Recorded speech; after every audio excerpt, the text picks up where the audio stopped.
Hi guys, Shirin Askari here. Welcome to my channel. So today I'm going to show you how to make your own custom pleated drapes, just like the ones that you see behind me, without spending thousands of dollars. All you need are the right materials, the right steps, and as long as you can sew somewhat of a straight line, you can make your own drapes. So let's get started. Okay, these, in addition to the curtain rods, are all you're going to need to finish up these curtains. So this is like curtain pleat tape. These are the hooks, and these are the things that go on the rods. So basically how they go is this goes on the rod, and then this actually just hooks onto there like that, and they hang like that, and you put these here. You can do a single pleat, double pleat, whatever you want. I'm going to do a single pleat for these, but that's basically all you need. Okay, the first thing you're going to want to do is get your finished curtain measurement. So I'm going to put my curtain rods right underneath my trim to make my ceilings look as high as possible. So I'm going to measure from that rod all the way down to the floor, and that will be my finished curtain height. Okay, so I went ahead and unrolled my fabric, put my measuring tape. I want a pretty wide hem on the top and the bottom. So I added 5 inches to the top, 5 inches to the bottom, so a total of 10 inches I'm going to add to the measurement that I did from the floor to the ceiling. Okay, so I wanted to give you a tip. If you're going to be using any fabric that has any sort of a nap like this, you want to make sure that you cut your curtains in the same direction. So, for example, I decided to make this the top of my curtains and this the bottom, and you want to make sure all of your panels are cut exactly the same, because if they're not, when they're hanging up, they're going to look like a different color. Okay, so after you get your fabric measured and cut out once, you can go ahead and just start laying the previous piece on top and then cutting it out that way. That way you don't have to keep measuring and cutting every single time.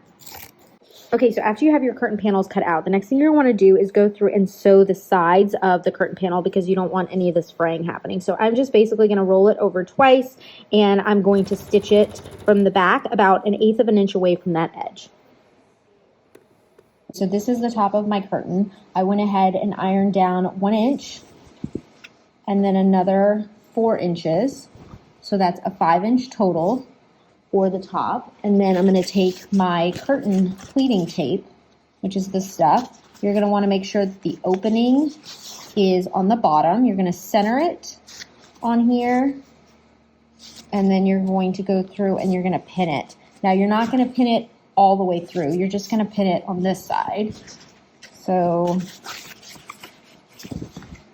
it's just going to be pinned on like this, and you're going to go through and pin it all the way down, and then afterwards you're going to sew that, and you're going to sew this. Went ahead and stitched the top and the bottom right there. So now I'm going to just fold this over on my fold line that I ironed like that, and I'm going to go through and I'm going to stitch right there.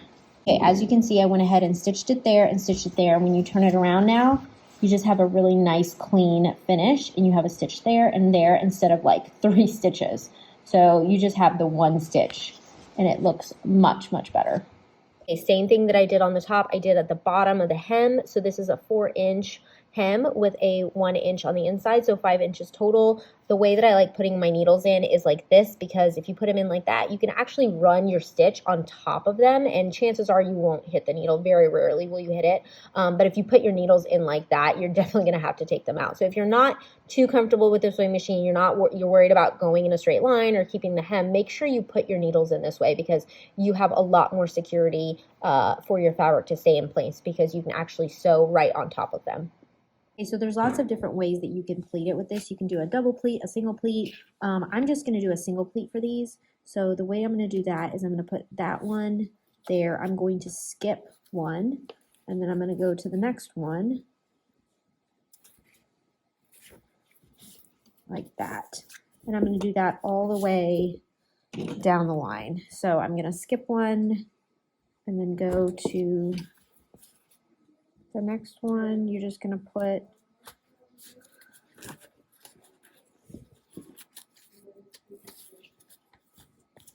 like that. So I'm going to do that all the way down the line, and then as you can see from the front, you get a nice pretty pleat. Okay, so I'm up on the ladder because I just hung these up, and I want to show you what the single pleat looks like when they're up here. But I love them. I think they turned out really, really great. And these curtain rods are beautiful. I got them on Amazon, and they were like $30 like for this size. And they're really nice quality, and I just love how simple they are. And that's it. I hope you enjoyed this DIY on how to make your own custom pleated drapes for a fraction of the cost.